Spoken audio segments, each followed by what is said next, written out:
Hello, good friends. Welcome back to Full Bore Silver. Tuesday, March 3rd. Gold and silver markets smashed, absolutely smashed today. Silver off almost 8%.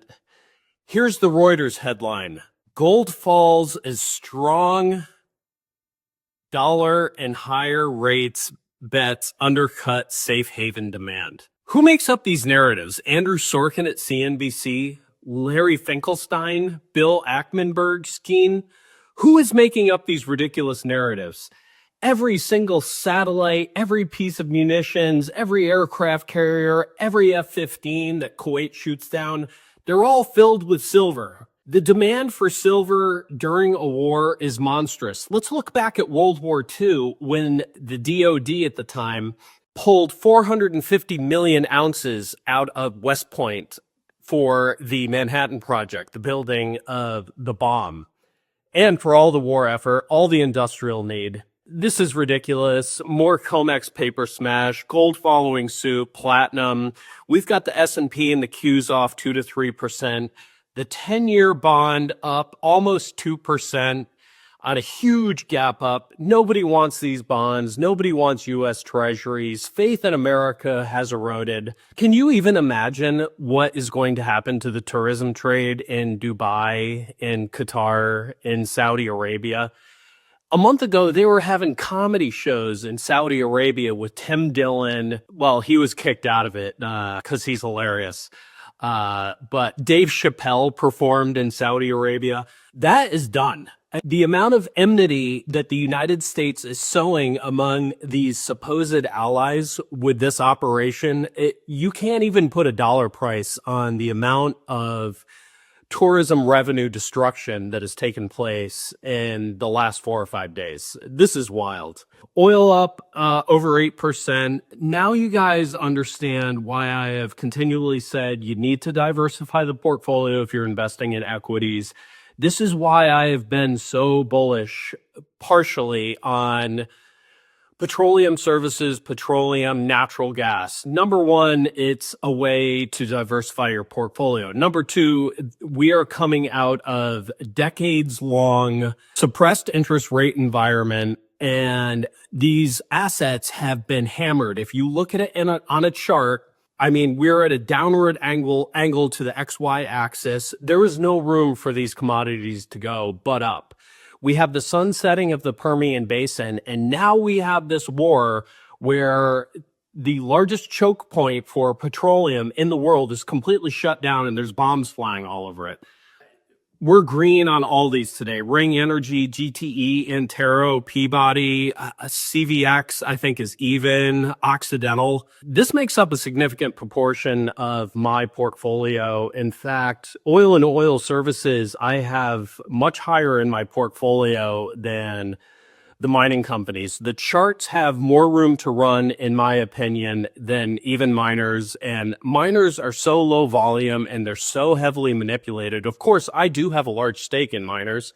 I've talked about miners a million times on the channel, and I have my favorite miners, but man, they got hammered today too. So Tucker Carlson came out with a tour de force yesterday, and it was really gratifying to see, because what did he continually say? Regional hegemony. It all comes back to regional hegemony. What did Full Bore say 2 days ago, okay, before Tucker's piece came out? It's all about regional hegemony. From the river to the sea, they want it all. They want control of the Middle East. And he used the exact same wording that I used 2 days ago. So if you're listening to this channel, you're getting tomorrow's information today, actually 2 days ago.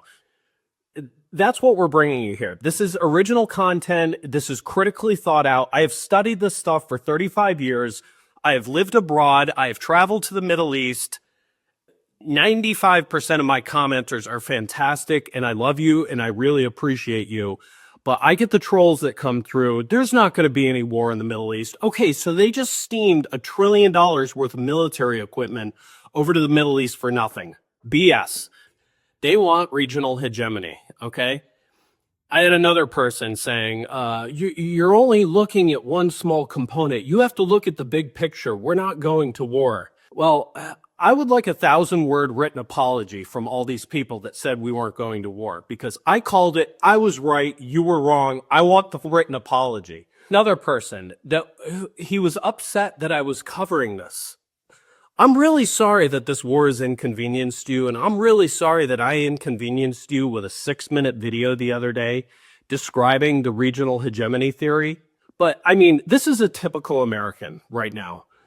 Completely tuned out, apathetic, willful ignorance. Much less, these wars, they affect oil, natural gas, all the commodities, world trade, the US dollar, the US bond, Japanese yields, gold, silver, platinum, uranium, lithium, anything you can think of. Corn futures, wheat futures, lean hog, coffee, anything that you can think of is affected by this. So we're going to talk about it. Don't try to censor me on my own channel. And if you don't like it, get the hell out. Go listen to, I don't know, International Stacker, Liberty and Finance, Miles Franklin, because they're all talking about the same thing, because it's rather pertinent to life right now. It's the most important event in the entire world. So we're going to talk about it. Thank you very much for the comment. The Pentagon. Okay, here's another one. Somebody said, this is going to be over by Monday. Okay, right. So now you have Trump coming on the TV, the talking picture box, and talking, this could take 4 or 5 weeks. Trump looks like a broken old man right now. He is completely deflated. They realize they've gotten in way over their head. Iran is being backed by China and Russia. They're getting intel that has allowed them to do pinpoint strikes. They've hit 27 U.S. bases. I believe they've hit 13 countries. They're saying 6 Americans are dead. I'd put 2 zeros after that number for the real number. God only knows how many are dead in Tel Aviv. I have friends in Tel Aviv, believe it or not. I have friends from Iran. I have friends from Afghanistan. I have friends from Kuwait. I have friends from Saudi Arabia. On a friend level, I do not discriminate on any basis of that, but I'm telling you, the cost of this, what you're witnessing right now is tantamount to the late 50s and early 60s, the beginning of the Vietnam War. Eisenhower started putting U.S. advisors in Vietnam in the mid-50s. A lot of people think Vietnam was an 8-year war. It was a 2-decade-long war.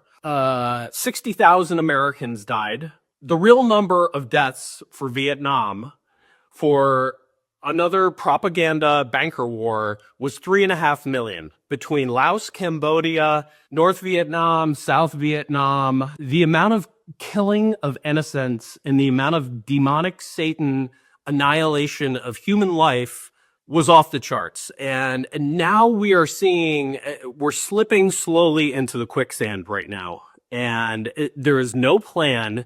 You have Fox News commentators that are running things over at the now Department of War and in this administration. You've got 2 messianic Moloch worshiping real estate guys and Steve Witkoff and Jared Kushner that are doing the negotiating on this.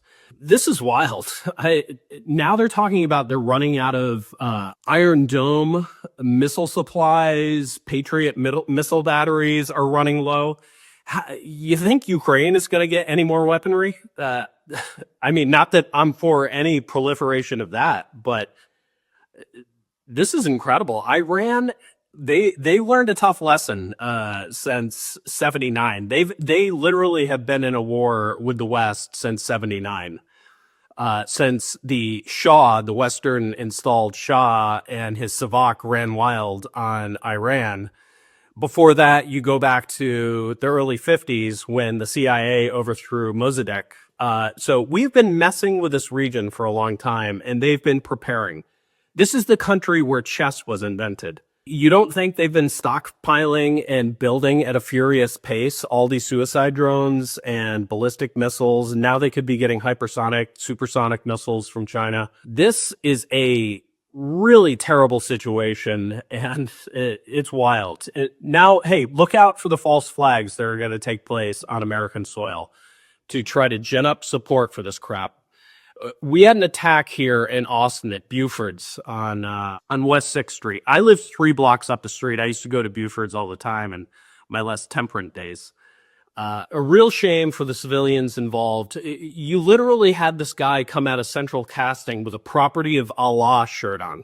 I mean, guys, this is akin to finding intact passports below the 9/11 towers. And oh, hey, look, we got the passport. Somehow the planes exploded. There was molten metal and buildings on fire, but we found the passports. Pretty crazy. Campuchua in southeastern Arizona is the head of military intelligence and cyber intelligence. And you've got this Nigerian guy. I can't even pronounce his name. Like he's got this really bizarre Nigerian name. And it's not like he has a very common name like Cliff Clavin or Erwin Fletcher or Carl Spackler. Like, nobody would be Googling this name. The Google spike on the name search 2-3 weeks ago out of this Campuchua, the military intelligence camp for this guy's name is off the charts like 2-3 weeks ago. So it could be a legitimate attack. I don't know, but watch out for the false flag stuff. I mean, you hear the Fox News dribble about they're going to activate the sleeper cells. We better go kill the rest of the world. They're going to activate the sleeper cells. You're falling right into the trap. This is ridiculous. Okay, so now you've got Lindsey Graham coming on saying Cuba is next. So he's got his eyes set on Cuba. And now you have right-wing Likud in Israel saying Turkey is next. So they want to take out Turkey, more regional hegemony. Erdogan, he's got to go. Even though they're in NATO, so this should be interesting. So now you really have the administration in a pinch because do you side with NATO or do you side with the messianic Likudniks that want to take Turkey out? Probably the craziest thing that I saw yesterday was Marco Rubio, little Marco, basically admitting in no uncertain terms that we went to war for Israel. Basically stating that Israel said they were going to hit Iran and the U.S. was forced into this conflict because they realized that if Israel hit Iran, then Iran would start striking our bases. So we had to get in on the fun. I mean, what a monstrous slip up or admission of truth. I mean, good on him if he's being honest, but totally wild. You've got the other dry drunk, Pete Hegseth, the Secretary of War, not ruling out ground warfare now. So now it's going to turn into ground warfare. Commenter saying it'll be over by Monday. This thing is nowhere near over. Trump may go longer than we think. Yeah, you think? Now you have Tucker also yesterday coming out and saying in Qatar and Saudi Arabia, Mossad agents were arrested accused of bombing different facilities for false flags. If you don't think that's going to happen on American soil, you may want to watch your ass if you're hitting a concert or a sporting event in the next few weeks. Just crazy. I mean, so I don't know. We're going to continue to watch this. They nuked silver to 77 in the 77.91, resounding bounce here off the bottoms. I don't know if it's a dead cat bounce, if it's people just realize how ridiculous this narrative is. A strong dollar. Do you think that anybody is putting any sort of financial credence in the strength of the U.S. dollar or U.S. treasuries? This is ridiculous. The use case for silver, number one. Number two, it's a hard asset, and gold following suit. This makes zero sense. You've got central bank accumulation all over the place. The last thing I'll say about a couple commenters talking about bringing freedom to Iran. Are you serious? I'm sure they're super psyched to have a Rothschild bank, transgender story hour, glyphosate GMO sprayed poison food, 75% obesity rate like America has with the worst health outcomes, being taxed till April or May so that we can then go fund these wars in Israel and Ukraine. They got to be really excited. We're super excited to be just like America is to be able to join the Moloch cult. You can't make this stuff up. Yeah, we're nation building. We're spreading democracy. Yeah, real democracy. You know, they're arresting people in Texas, in Dallas, for making antiseptic comments online. Yeah, that's actually happening in the Republic of Texas. So nowhere is safe. I mean, I don't know where you move to at this point. Idaho, the mountains, and Montana. Like, just go living in a cabin. No, no water or power.